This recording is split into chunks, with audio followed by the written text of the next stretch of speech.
Welcome, friend. Follow me. We're going somewhere dark, somewhere dangerous. There's no telling what horrors we might find. Are you afraid? Good. Now you are ready to enter the Warning Woods.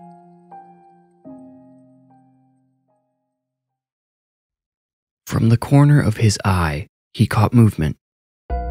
As anyone would, but especially a night shift cop, he turned his attention toward whatever was moving along the sidewalk. It was in between the puddles of light which spilled from the street lamps across the road. The officer squinted as he waited for the shadow to emerge into the next circle of light. It made no effort to hide itself, and when it became visible, the officer saw it was only a young man. Almost a boy, really. And because a public intoxication arrest would take at least an hour for him to process, and his shift ended in 45 minutes, the officer ignored the man's drunken gait and tweaking fingers. There wasn't anyone around that this drunk could bother. But then the man saw the police car. He jerked sideways and beelined across the street toward it. "Cripes, that's jaywalking now," the officer said, chuckling to himself. If this bum tried giving him any grief, he would just threaten him with a ticket. That always sent the tough guy winos and junkies scrambling. But hey, this guy was coming in fast now. And was that fear on his face? The officer rolled his window halfway down. "Hey buddy, you doing okay out there?" he asked, warmly. The man showed no sign of slowing. "Alright bud, that's close enough until I understand what's going on here." But the stranger kept coming until he pressed his slim body right against the officer's door. "I need help.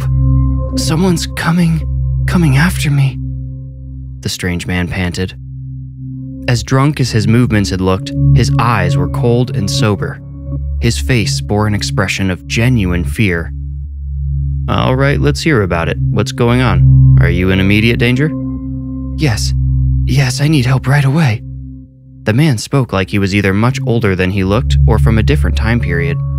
The officer wondered if this was some former theater kid who broke his brain with cheap drugs when he got to college. He'd heard too many similar stories in recent years. "Okay, if you're not safe here, we need to go down to the station."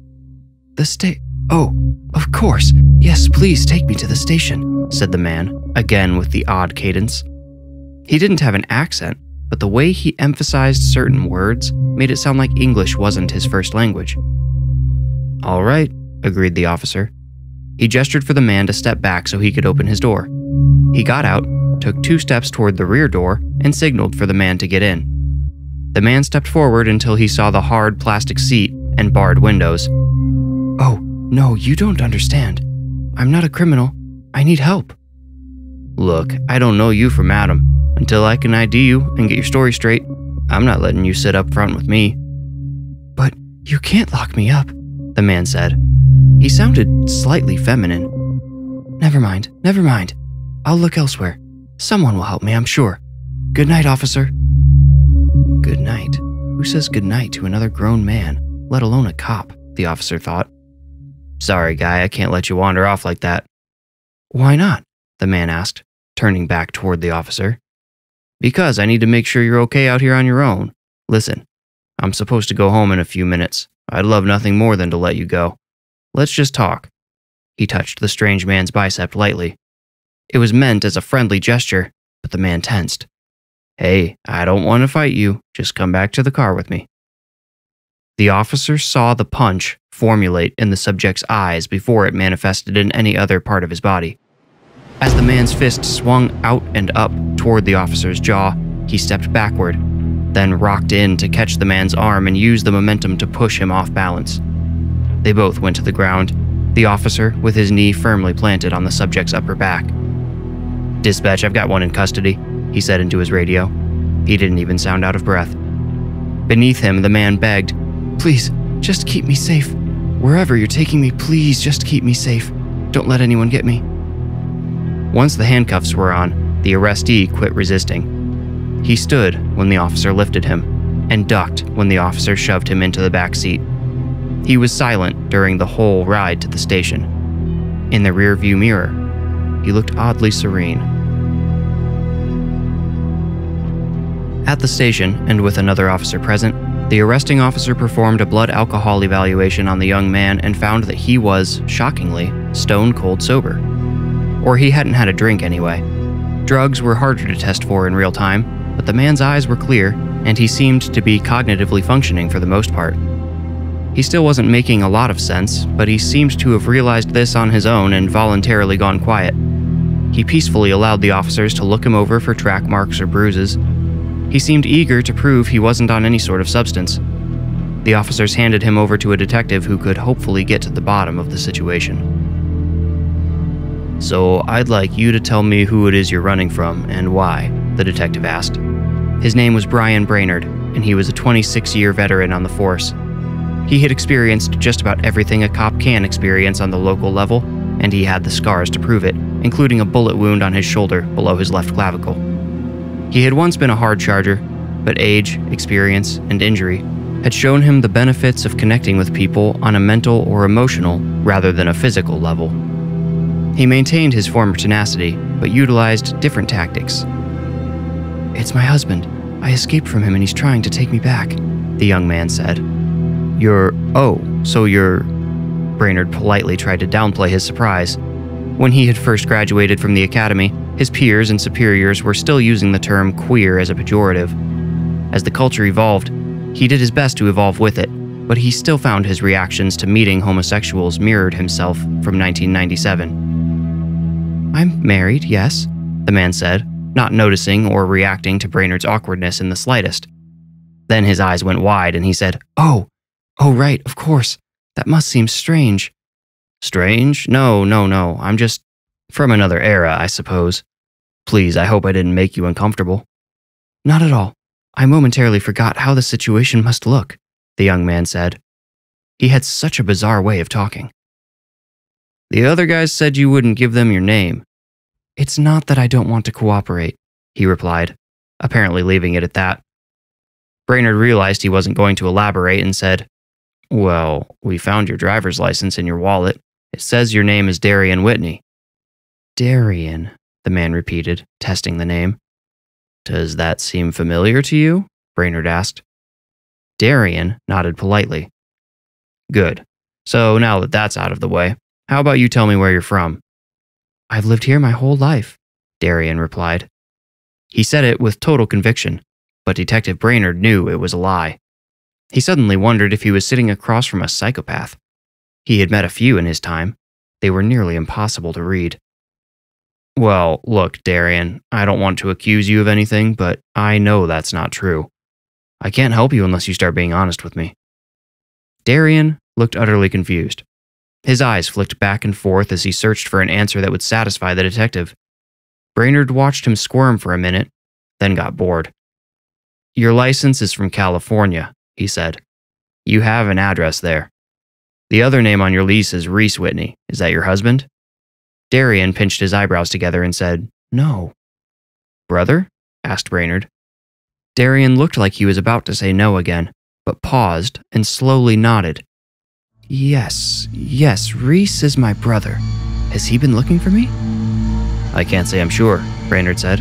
"We called him, but he didn't answer. It's still early, so maybe he'll call back when he wakes up. Is he someone you would be safe with?" "I think so," Darian replied, but he sounded distant and unsure. "Well, let's talk about your husband then." Heard the front door unlock and creak open. He stood up, having been sitting on the top stair for hours. His butt was numb. His legs felt rusty. He called out, "Darian? Gage?" But no one replied. He called out, "Mike?" But still didn't get an answer. He started pounding on the door. He didn't care who was out there, he just wanted to get out of the basement. His camera had died, and his only light with it. He had been stuck in darkness for... he didn't know how long. At least 2 hours, he guessed. Without his phone, which he had set down while gathering equipment to use in the basement and forgotten to pick back up, he couldn't tell the time, or, more importantly, call for help. He hadn't been sure if anyone would return to the house after Darian and Gage, or whoever they were now, had left. "Hang on," Mike's voice said on the other side of the door. He undid the lock, and Reese practically jumped through the door. Mike, they're gone. Darian and Gage, they wouldn't wake up. Then they locked me down there and then they went, I'm not sure, but they left and they're gone. Mike didn't look remotely surprised. His chubby face bore a guilty, naughty child expression. Looking into Mike's puppy dog eyes, Reese realized the truth. He felt his fear turn to anger and rise in his throat. Did you know this would happen? Is this why you brought us here to investigate your house? You have every right to be angry, Mike said, but please understand that I didn't have a choice. They were trapped here, and I've been trapped with them. Who, that old farmer and his wife? Yeah. What do you mean you've been trapped here with them? I thought you said you didn't live here. Well, yeah. Mike turned his palms upward and held them out to the sides. Do you think I can afford to pay a mortgage and rent on an apartment? I'm dead broke, barely getting by. And I can't sell this place because every time I've tried, they've done something to scare off the buyers. I could let the bank take it, but then my credit would be destroyed. And did you sacrifice my brother for good credit? Reese asked. There was murder in his tone. Mike pointed at him like one might point at an aggravated dog. Don't oversimplify it. You don't know what my life has been like. What you went through last night? Imagine going through it for a year. Well, I hate to be the one to tell you, but you're going to be stuck here even longer now because you're going to help me bring them back, Reese said. I can't. Even if I wanted to, I don't know where they went or where they are now. Besides, they're not your people anymore. How do you know? Reese asked. His anger masked his fear well, but Mike still picked up on it. Because they told me to bring them bodies. Your brother and your friend are basically like cars right now. They got hijacked, pulled out of the driver's seat. So, are they still inside themselves somewhere? Reese asked. Mike looked down. That I don't know. Aren't you the paranormal investigator? Reese's teeth were ready to bite with venom, but he stopped himself. Mike was right. Reese was asking all these questions of the wrong person. He had the equipment. Well, most of it. The REM pod and SLS camera had been ruined by whomever now controlled Gage, but he still had a couple of cat balls in the spirit box. Don't move, he ordered Mike. What are you going to do if I do? Mike asked indignantly. As he walked off to gather the gear he needed, Reese said, I uploaded all our footage to the cloud. If you don't help me, the world's going to see that footage and I'll tell them what you did. Kill me if you want, but my editing guy already has everything we shot last night. While Reese was upstairs, he made sure this was true. He had already uploaded all of the footage leading up to Darian and Gage going to sleep, but everything he had shot after that was on the GoPro he'd been trapped in the basement with. He started the upload from his laptop while he was upstairs searching their bags for any extra equipment he had forgotten about. When he came up empty, he ran down to the basement to collect the cat balls and spirit box. Looks like this is it, he said, returning to the living room. What are we supposed to do? Mike asked. I don't know, man. This is a first for me. You should probably just sit it out, honestly. Fine with me, Mike said. He stared nervously at the spirit box on his coffee table. Don't forget, I still have that Ouija board. Looked at the cedar chest where, the previous night, Mike had told them he had stored the board that most likely kicked this whole shebang off. He considered it for a moment, then decided a Ouija board felt too risky. Something about having your hand on the planchette as it moved. It was like the spirit or spirits' hands were touching yours, and maybe they were. I think the box will be plenty, he said. He set the cat balls on either side of the table and put the spirit box between them. He powered the box on, and Mike flinched at the abrupt hissing pulse which jumped out of its speaker. What the hell is that? Mike asked. It's jumping between radio bands to try to catch different frequencies. I don't feel like explaining it right now, but basically ghosts or spirits can use different frequencies to talk to us. As if to prove a point, the box said. That's probably one of them, Reese said. What do you mean? That was some talk show host. He got through for a second before that thing scanned on by. Reese shot him a dirty look. The box said, Real. And Mike shut up. Okay, Darian, if you're here, touch the cat ball on my right, Reese said. Mike gawked at the ball as they waited for the signal. 3 seconds went by, then 5 with nothing. The cat ball to Reese's right started flashing. Reese instinctively smiled, but the expression didn't linger. The realization of what the flashing cat ball meant struck him hard. He said, "All right, thanks, bro. Just to confirm, Gage, go ahead and touch the one on my left." Whatever had taken Darian so long did not hinder Gage. No sooner had Reese's mouth closed than the ball on his left began flashing. "Has it been you guys talking to us through the spirit box?" Reese asked. The box pulsed, and finally said, "It has." Mike shivered. He looked pathetic sitting on the couch. He had curled his legs beneath himself and tucked his hands under his shins like a child watching a scary movie. Only this wasn't a movie. This was real. Reese's brother and their friend were really spirits, and their bodies were really out in the world somewhere. "We've got to bring them back here. Their bodies, I mean," Reese said to Mike. "After that, I guess we'll just have to figure it out." Unprompted, the box said, "Fight." Detective Brainerd shut his laptop and dropped his eyebrows, which had been chronically raised throughout Darian Whitney's testimony. According to Darian, he was actually a woman named Vivian from the 1930s who had been murdered by her husband for having an affair. She and her husband Jude's had both been trapped in a haunted house because he was some sort of magician. These were not Darian's terms, ghost, haunted, magician, but they were words Brainerd assigned to the story so he could keep track of the nonsense coming out of Darian. It was exquisitely clear that this young man needed to be evaluated at the hospital. One of the day shift officers stuck her head into the interview room and she said, "Brainerd, there's somebody here to see your detainee." "Who?" he asked. Darian gripped the table in front of himself. He was wearing a belt with handcuffs in the front now. Detective Brainerd had swapped out the original handcuffs for this device to make Darian more comfortable while he told his story. "He says he's a friend?" the officer answered with questionable certainty. Brainerd looked at his pale, sweating subject.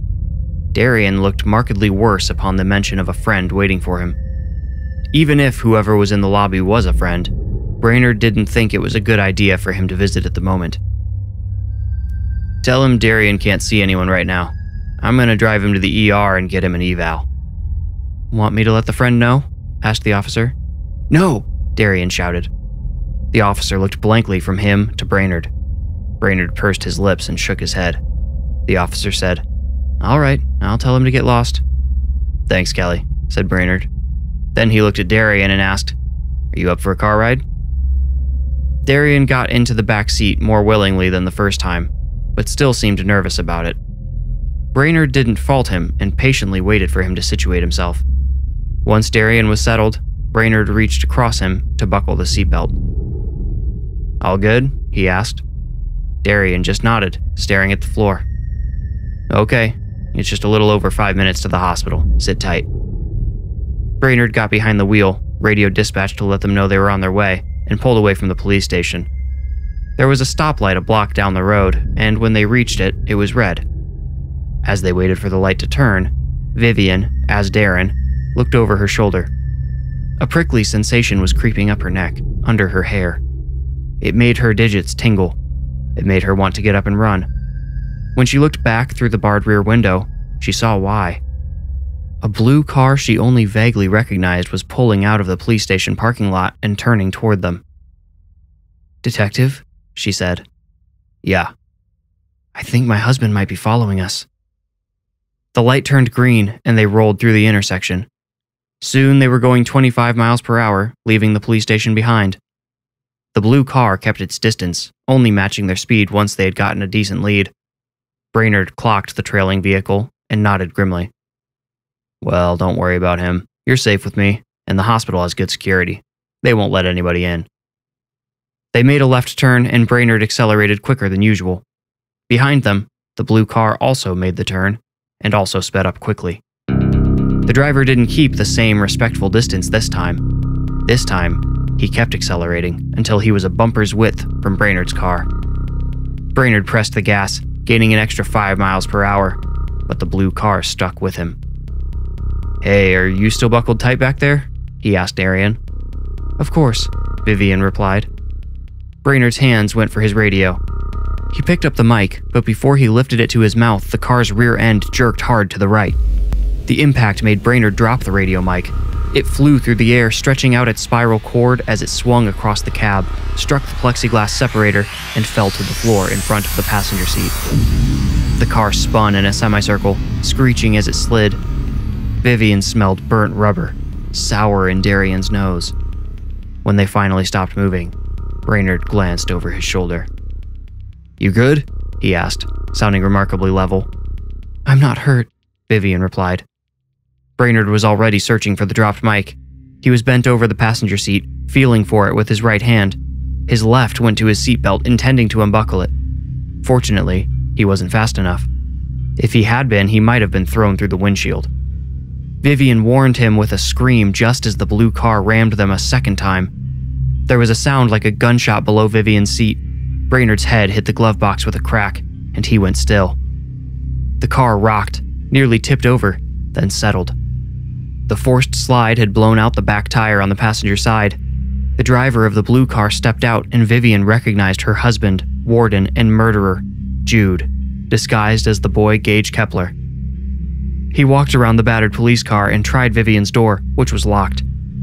Unfortunately, the driver's door opened easily for him. Jude reached across the unconscious detective's lap and pulled the keys out of the ignition. His eyes went to the detective's exposed gun. "Please, just leave him alone," Vivian said. "He's been kind to me and didn't ask to be involved in this. I'll come with you willingly if you promise to let him be." After fiddling with the keys for a moment, Jude unlocked the car's back door.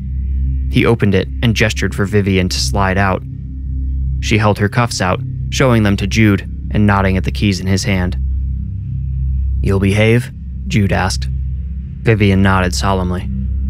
Jude used the little handcuff key to unlock the cuffs, and Vivian slid the belt over her head. Then, without any warning, she pushed past Jude and ran. She cut straight across the street, enjoying Darian's speed and reflexes. She had never stood a chance against her husband physically before. This body offered her new opportunities, new defenses against his spiteful rage and violent nature. Like a ghost, she vanished through some bushes lining the sidewalk. Enraged, Jude growled. He, on the other hand, had been greatly disappointed by Gage's so-called man's body. When he had been in his early 20s, he could have hauled 2 bundles of lumber on his shoulders. Gage's body felt more like a child's to him. It was uncoordinated and underdeveloped. Jude couldn't understand how a man could be so narrow in the chest and skinny in the arms, yet still have a fluffy belly protruding like a fresh pregnancy. Not wanting to rely solely on his tender, borrowed flesh, he pulled the 9mm pistol from Detective Brainerd's belt before chasing after his wife. This is Miles.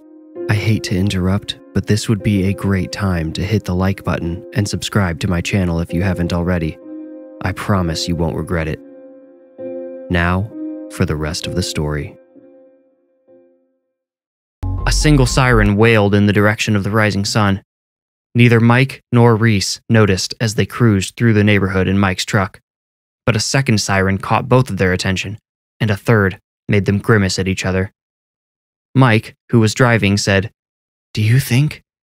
"It's gotta be them," said Reese. "Who else would it be this early in the morning?" Mike stopped the truck and rolled down the windows. Reese understood what he was trying to do and leaned out of his side.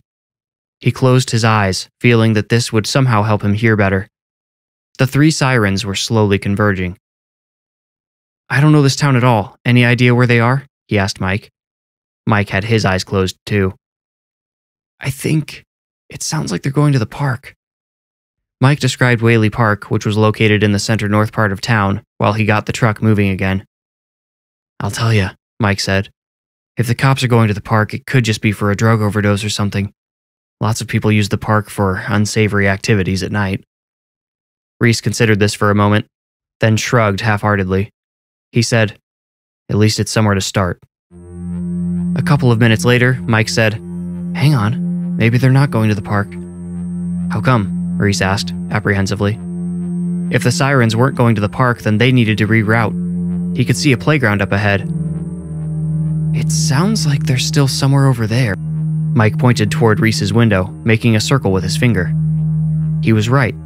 The park was straight ahead, but the sirens were over to the right. When they passed through the last intersection before the park, Reese saw exactly where the sirens had gone. Up the road, perpendicular to the one they were following, a police car was turned sideways. Its windows were cracked, and one of its tires had been reduced to a flap of rubber hanging over the wheel. Two much healthier-looking police cars were parked on either side of it, and two officers were dragging a much unhealthier-looking man from the front seat. As they passed the shocking scene, Reese saw an ambulance spin around a corner further up the road. "Stop! Stop! It was back there!" Reese yelled. But Mike sped ahead toward Whaley Park's parking lot. He brought the truck to a screeching halt and pointed into the park. He asked, "Isn't that one of yours?" Reese saw a man walking briskly across an open green area toward the playground. The man had a gun. He was walking away from the truck so Reese couldn't see his face. He was walking with a strange gait too, but Reese still recognized his friend Gage. Based on the gun and Gage's determined stride, Reese guessed that Jude Kelly had possessed his body. That meant poor Vivian was inside Darian's. So where was she? "Should we get out?" Mike asked. Reese answered by unbuckling and opening his door. Mike said, "Hold on, I think we should strategize here." "We don't have time," Reese said. "Gage has a gun and he's looking for my brother." Mike squinted at the walking figure, then jerked back. Maybe his eyesight wasn't very good. He hadn't noticed the gun until Reese pointed it out. Oh, I don't think I can do this. I'm sorry, but... Hey! Reese yelled across the open park. Mike gulped and shrunk into his seat. Gage stopped mid-stride and pivoted. Seeing Reese, his eyes narrowed and he raised the pistol. Reese threw one hand up above his head and, with the other, pointed at the crossroad they had passed where police and paramedics were still working. "They'll hear it," he said, remarkably calm. "If you fire that thing, they'll be over here in seconds." "And what about it?" Gage said. No, but it wasn't Gage. Reese couldn't think of him that way. He was speaking with the late farmer Jude Kelly, an unhinged, undead farmer who claimed to be a witch. "They'll have guns too. They'll kill you. That new body you got won't do you any good." "It's not much good as it is," Jude sneered. Reese started to ask, "Where's?" but Mike interrupted by whispering something through the window. Reese looked over at the playground, then back at Jude/Gage. He said, "You won't find Vivian here." "Oh yeah? You know where she is?" Jude asked. He still had the gun aimed at Reese's head, and Reese was trying not to let that dissuade him from unspooling the string of lies he had planned. "We do. We found her and hid her from you." "How do I know you're not lying to me?" Jude asked. Reese opened his mouth, but Mike spoke first. "Look around you," Mike yelled out of the truck. "Do you see her anywhere? How do you think we knew to come here for you?" Reese had to admit, Mike was finally becoming useful. Mike had also been the one to spot the bottoms of Darian's shoes just inside the mouth of a tunnel on the playground. They could see his brother from their angle, but from Jude's, he was invisible. "You?" Jude said accusingly. He swung the gun toward Mike, although it wasn't quite aimed correctly. "You know what I can do. You know what happens if you resist me." "What's he mean?" Reese whispered. "I told you there was a reason I moved out of that house," was all Mike said. "How about this?" Reese now called over to Jude. "You leave the gun right there, walk over here peacefully, and we'll take you to Vivian. We'll take you two away from them." He pointed toward the flashing lights up the road. "And you can sort out whatever you need to. Then maybe you can give back my brother and my friend?" "You know how long I've waited for this body?" Jude yelled. Reese knew asking for the bodies back was a risk, but he felt he had to, in order to convince Jude he was making a sincere offer. To pretend he was going to let Jude and Vivian go on wearing Gage and Darian as costumes would have been far too passive to be believed. "Fine, we can sort that out later. Will you at least put the gun down and come with us?" Reese asked.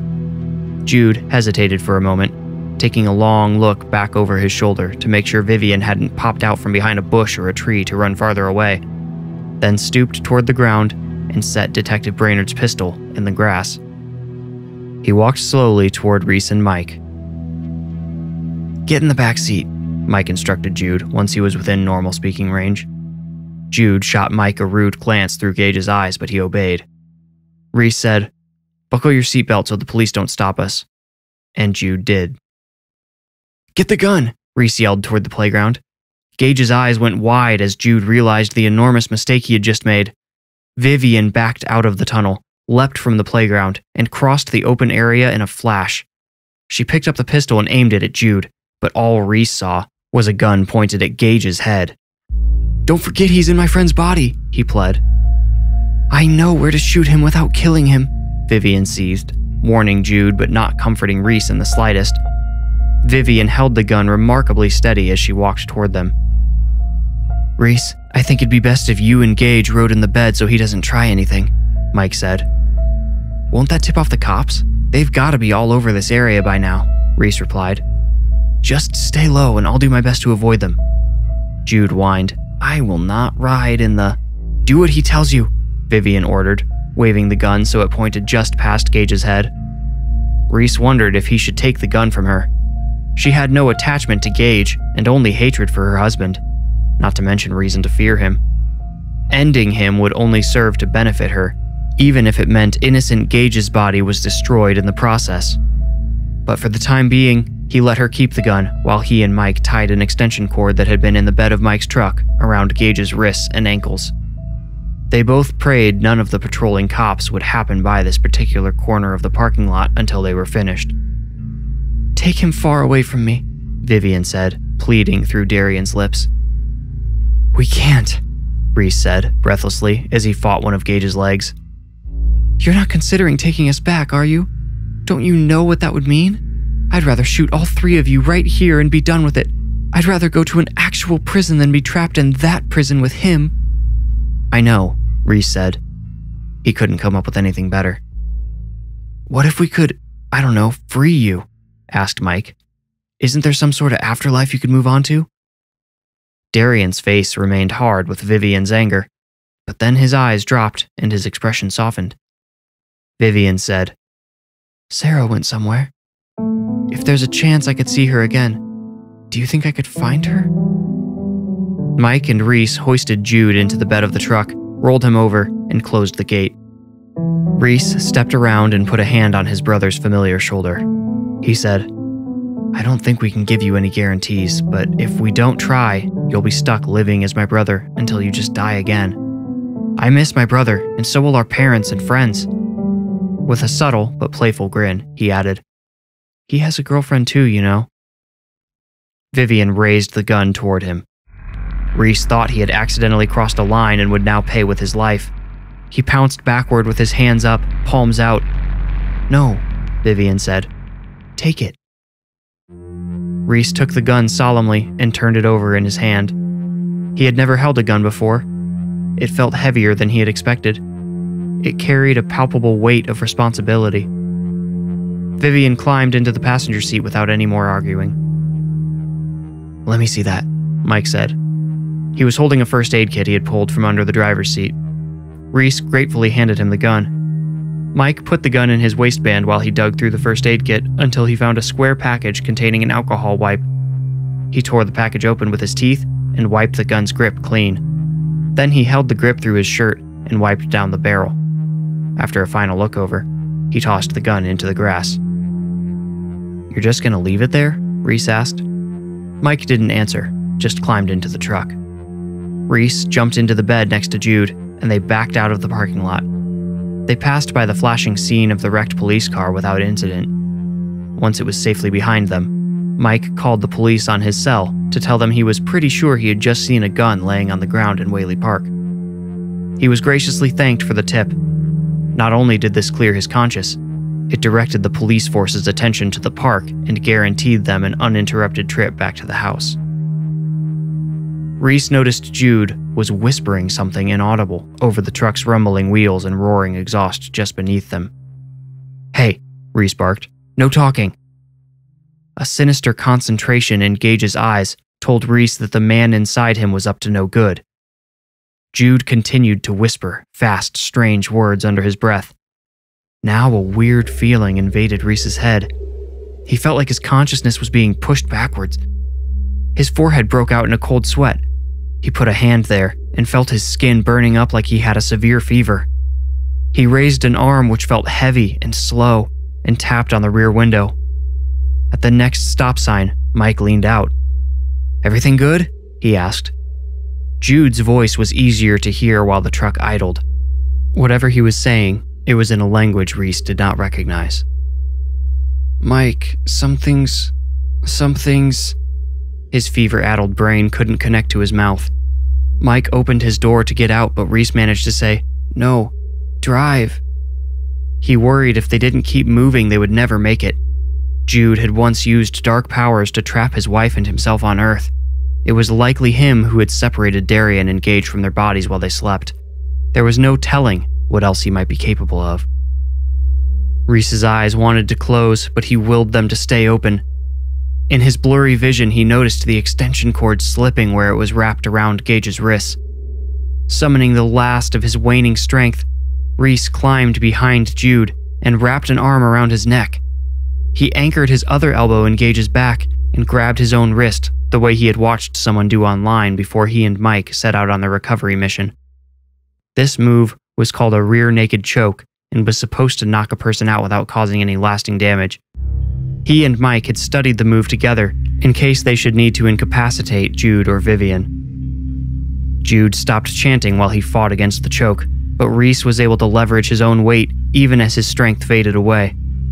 Jude's writhing movements slowed, then stilled. Reese let go when he heard him snore. Instant relief washed the oppressive heat from his brain. His strength returned, fueled by adrenaline now. He wasn't sure how long Jude would stay out and watched him closely as he retied the extension cord around his wrists.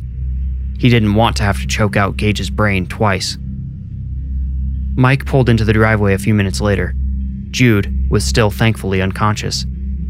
"Mike, you go open the door," Reese said. "Vivian, I need you to help me with Jude." Vivian walked around the back of the truck as Reese opened the gate. Together they dragged the limp body to the edge, and Vivian lifted his legs as Reese held up his shoulders. Together they waddled to the front door, with Jude hanging between them. "Set him on the couch," Mike said once they were inside. He closed the door.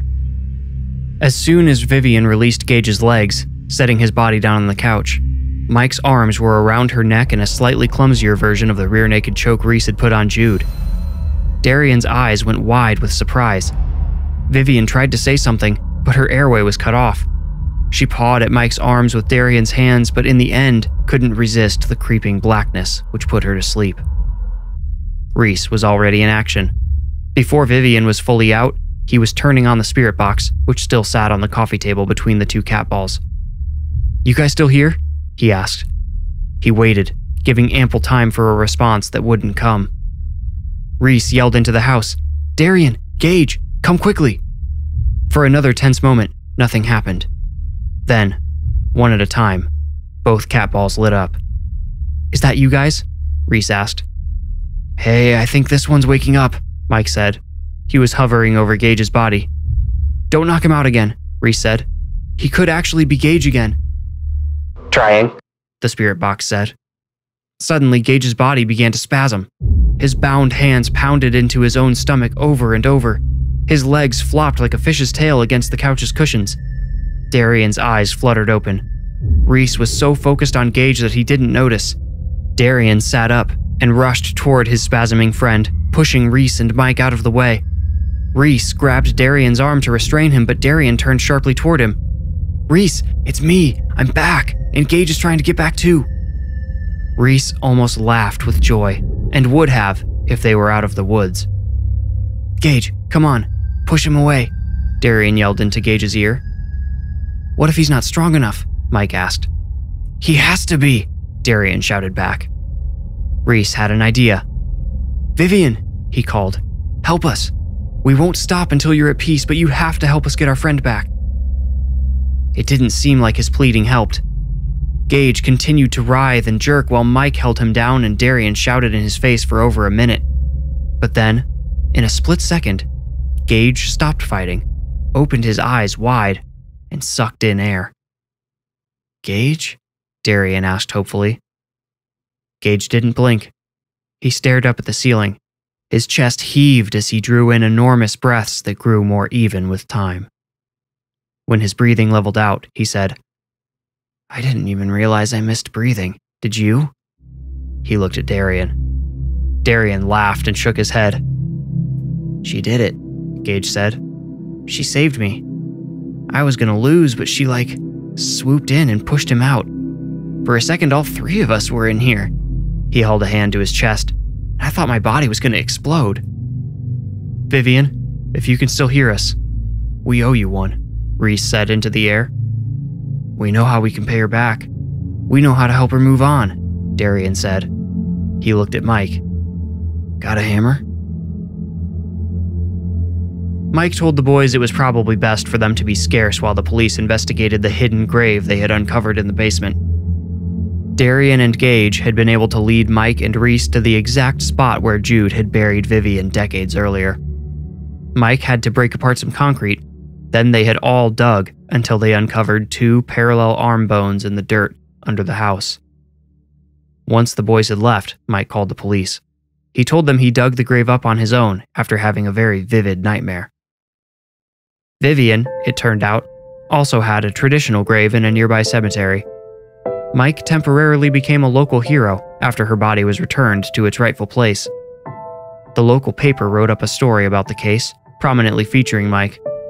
He intentionally left any mention of the ghost hunting team out of his interview. None of them were quite sure what Jude and Vivian had done while engaged in Darian's bodies. But since they learned Reese's car had been used to smash up that cop car they had passed, and that the gun Jude had possessed when they found him in the park had belonged to a detective, they all agreed it was best to erase their involvement in solving the cold case. Reese lied and said he was driving up to meet Darian and got carjacked in the middle of the night at a gas station. Detective Brainerd called Darian after he recovered from his head injury to let him know that he wasn't in any trouble, but that he needed to come in and answer a few questions. Darian apologized and told him he was already on his way back to California. After some hesitation, Detective Brainerd seemed to accept this and told Darian to stay out of trouble. After things cooled down, the team reassembled one last time at Mike's house. They all sat around the spirit box and listened to its pulsating hiss. The other devices they set around the room stayed dark and quiet. After over an hour, without a single response, the boys packed up and left. Mike thanked them on their way out after apologizing for the 100th time for tricking them. The boys hadn't quite forgiven him yet, but the happy ending helped them leave on neutral terms. "What about Jude?" Reese asked on the drive back. "We know Vivian was laid to rest, but why wasn't Jude still hanging around the house?" "I'm not surprised he's gone," Gage said. "When Vivian pulled him out of me, she did something to him. She, changed his color." "Huh?" Reese asked. "Well, on the other side, everything looks like a photo does when you reverse the colors in Photoshop or whatever. You know how purple becomes green and all that?" "Okay," Reese said. "He's right," Darian added. "And people all have these colorful auras. Like yours is blue, Reese, and Mike's was yellow." "The spirits didn't have human-shaped forms like you'd expect," Gage said. "They were basically just their auras. Vivian's was green and Jude's was grayish-black. But then she did something to him. She turned him like a dark purplish blue and then he just went away." "Did she kill him?" Reese asked. "I don't think you can kill somebody who's already dead," Darian said thoughtfully. "But on the other side, everything is tied to feelings and emotions. I felt like I was made of anger and fear." "Yeah," Gage interjected. "If I had to guess, and this is a long shot, but I think once she knew we were going to help her, that she was going to get to move on, I think she forgave him. And I think that sort of broke their connection. Like nothing was tying him to her anymore. Without that connection, I guess he just left." They spoke little for the rest of the drive home. Gage quit ghost hunting for good. The Whitney brothers decided they would keep doing paranormal investigations for YouTube, but only well-known locations. No more private contacts. They never made the video of Mike's house for a few reasons. Mainly, fear of prosecution. But also because turning the experience into a video seemed like it would cheapen it. The most exciting parts of the experience couldn't be captured on video, and couldn't really be shared with their audience. They decided to let it rest. There was one other reason they never put out the video or publicly discussed the wild experiences. Even though they knew Jude's spirit had left Mike's house, they couldn't be sure it was gone for good. It was fair to imagine he harbored ill will against them if he was still out there somewhere.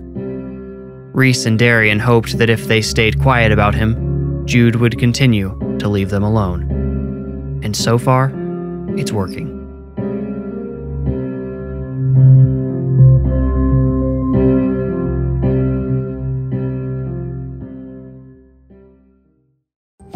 If you enjoyed this story, please leave a like and subscribe to my channel. You will get a new story every week if you do. If you feel ready, meet me here next week for another journey into the Warning Woods. Thank you for listening.